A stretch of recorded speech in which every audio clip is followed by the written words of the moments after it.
Assalamu alaikum students, how are you all? Today I am explaining 21.1 question number 7. ठीक है, resolve into partial fraction. अच्छा, आपको मैंने पहले भी बताया था कि दो तरह के फ्रैक्शन है, एक तो प्रॉपर है, एक इम्प्रॉपर है. ठीक है ना. प्रॉपर फ्रैक्शन में क्या होगा कि जिसमें डिनोमिनेटर की पावर जो है वो डिनोमिनेटर से लेस होगी, लेकिन इसमें ऐसा नहीं है. न्यूमरेटर की पावर जो है वो डिनोमिनेटर से बड़ी है. ठीक है, तो इसीलिए ये सबसे पहले ये इम्प्रॉपर फ्रैक्शन है. इसको कन्वर्जन का तरीका मैं बताऊंगी कि प्रॉपर फ्रैक्शन क्या किया जाएगा. और अच्छा, इससे पहले भी मैंने आपको एक्सप्लेन किया था कि a minus B A plus B क्या होता है, A square minus B square. तो डेफिनेटली ये एक्स स्क्वायर माइनस 4 बन जाएगा. 3x cube minus 2x square minus 16x plus 20 divided by X square minus 4. तो सबसे पहले तो मैं इस एक्स स्क्वायर माइनस 4 को इस इक्वेशन से डिवाइड करूंगी जो डिवीजन रूल है, और उसके बाद ये जब मेरे पास प्रॉपर फॉर्म में आ जाएगा उसके बाद मैं रिजॉल्व इनटू फ्रैक्शन करूंगी. यही बात मैंने अपने सबसे पहले वाले लेक्चर में जिसमें माइनर पार्शियल फ्रैक्शन का इंट्रोडक्शन दिया था, आप लिंक पे जाके देख सकते हैं. ठीक है, तो उसमें उस हवाले से ये काम है. अब मैं इसको डिवीजन करके बता रही हूँ. एक्स स्क्वायर माइनस 4 और 3x cube minus 2x square minus 16x plus 20. ठीक है ना. अब आप आराम से कर सकते हैं, इसको इससे डिवाइड करेंगे. ये तो आप नॉर्मल है, मैं आपको डायरेक्ट करके दिखा रही हूँ. 3x हो जाएगा तो 3x क्यूब और 4 3 जा 12 x होगा. तो इसलिए इसके लाइक टर्म के नीचे लाइक टर्म लिखेंगे तो 4 3 जा 12x. ये आपका साइन चेंज होता है, ये cancel. Plus minus 2x square, ये हमने कॉपी डाउन किया. ये आपका आ गया माइनस 4x और प्लस 20. अब फिर वही अगेन तो माइनस 2 आएगा तो माइनस 2x स्क्वायर और माइनस माइनस प्लस 4 2 जा 8 और आपका ये कैंसिल हो जाएगा माइनस. तो ये माइनस 4x और प्लस 12. ठीक है, ये आपका रिमाइंडर है. तो अब इसको लिखने का तरीका क्या किया होगा, इसी चीज को जो मैं लिखूंगी वो इस हवाले से ऐसे लिखेंगे हम. 3x माइनस 2 और plus minus 4x plus 12 divided by X square minus 4. ये इसके तरीकेकार होगा. ये हमने इसको स्प्लिट कर दिया. अब मैं यहाँ पे जो इसका वर्किंग है वो मैं आपको बताऊंगी कि किस तरह से आप उसको मजीद आप स्प्लिट करोगे. ठीक है, अब जो ये आपकी इस इक्वेशन का हिसाब किताब दिया है कि 3x minus 2 plus minus 4x plus 12 divided by X square minus 4 को आप अगेन इस तरह से लिख लीजिए एक्स स्क्वायर माइनस 4. ठीक है ना. अब मैं इसको, क्योंकि फ्रैक्शन अब मेरा ये पार्ट है, ये मेरा होल पार्ट हो गया होल पार्ट हो गया.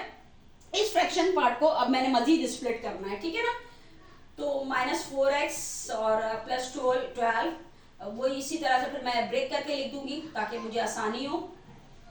a अपॉन एक्स माइनस 2 और प्लस b x प्लस 2.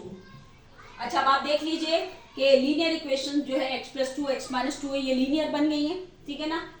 और चूंकि ये लीनियर है तो लीनियर तरीके से काम करेंगे हम. और आपको पता है कि ये जब हम इससे मल्टीप्लाई करते हैं तो सिंपली यहाँ माइनस 4x बचेगा प्लस 12 इज इक्वल टू, ये एलसीएम जब यहाँ मल्टीप्लाई होगा करके दिखा देती हूँ. क्या पता नए लोग देख रहे हो, मेरी पुरानी वीडियो ना देखी हो, तो इसी वजह से मैं काम करके दिखा रही हूँ कि जो एलसीएम होता है वो हर फ्रैक्शन से क्या हो रहा होता है, मल्टीप्लाई. x माइनस 2 और x प्लस 2. ठीक है, और इसी तरह ये भी मल्टीप्लाई होगा x माइनस 2 और x प्लस 2. अब आप देखेंगे कि ये तो कैंसिल हो जाएगा. ठीक है ना. माइनस 4x प्लस 12 बचेगा, ये माइनस माइनस कैंसिल हो जाएगा. a के साथ आ जाएगा आपका x प्लस 2 और b के साथ आपका आ जाएगा x माइनस 2. ठीक है ना. फिर हम इसको इरेज कर देंगे. ठीक है, ये सिर्फ मैं आपको करना सिखाती हूँ कि फ्रैक्शंस में किस तरह से काम किया जाता है. ठीक है ना. अब उसके बाद आपने वही दोनों को इक्वेट कर देना है. x माइनस 2 को भी इक्वेट करना है 0 के तो x इज इक्वल टू 2 आ जाएगा, और x प्लस 2 को भी इक्वेट करना है 0 के तो x is equal to minus 2 आएगा. तो सबसे पहले मैं 2 प्लेस कर देती हूँ x में, उसके बाद मैं x में माइनस 2 प्लेस कर देती हूँ x की वैल्यू. तो पुट जब मैं करूंगी x इज इक्वल टू 2 तो ये 4 2 8 हो जाएगा प्लस 12 और ये हो जाएगा 2 + 2 4a और 2 - 2 0 हो जाएगा, ठीक है ना। तो ये हो जाएगा 4 = 4a, तो a = 1, ठीक है, a की वैल्यू 1 आ गई। अब उसके बाद इसी तरह अगर आप x = -2 पुट करते हो तो -2 + 2 कैंसिल हो जाएगा और ये माइनस माइनस प्लस 4 2 = 8 + 12 = -2 - 2 -4a, तो सॉरी b,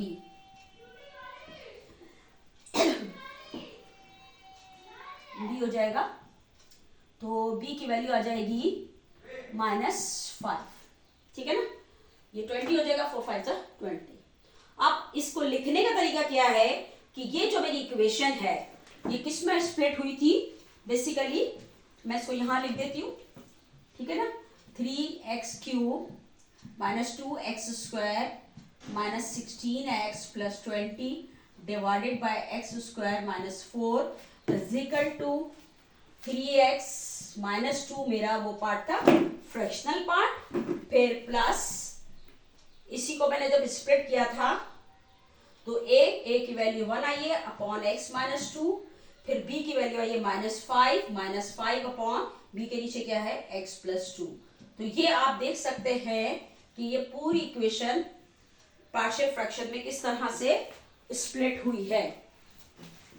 अब आपको नजर आ रहा होगा कि जब मैंने इस फ्रैक्शनल पार्ट को इसमें डिवाइड किया था तो a की वैल्यू 1 आई है 1 अपॉन x - 2, b की वैल्यू आई है -5 अपॉन x + 2, और इससे पहले आपका ये फ्रैक्शनल पार्ट है, आप लिखना नहीं भूलेंगे। ये पूरी इक्वेशन इसमें स्प्लिट हो गई, ठीक है। Got it? आप लोगों को समझ में आया? आई होप बहुत अच्छे से समझ आ गया होगा और बहुत इजी है। थोड़ा सा लेंदी लगता है, लेंदी का मतलब ये नहीं होता कि हम मुश्किल समझें, बस अगर एक दफा ट्रिक आ गई ना हमको करने का। अब देखिए दो मेरे पास x की वैल्यू आ रही थी, दो ही मेरे पास वेरिएबल थे, हमने फाइंड कर दिया, ठीक है ना। बाद की इक्वेशंस में जब वेरिएबल बहुत ज्यादा होंगे और आपका लीनियर इक्वेशन कम होगा तब आप उसको किस तरह से करोगे वो मैं इंशाल्लाह नेक्स्ट एक्सरसाइज में बताऊंगी जब लीनियर रिपीटेड होगा, ठीक है ना। Okay guys, all the best, Allah Hafiz.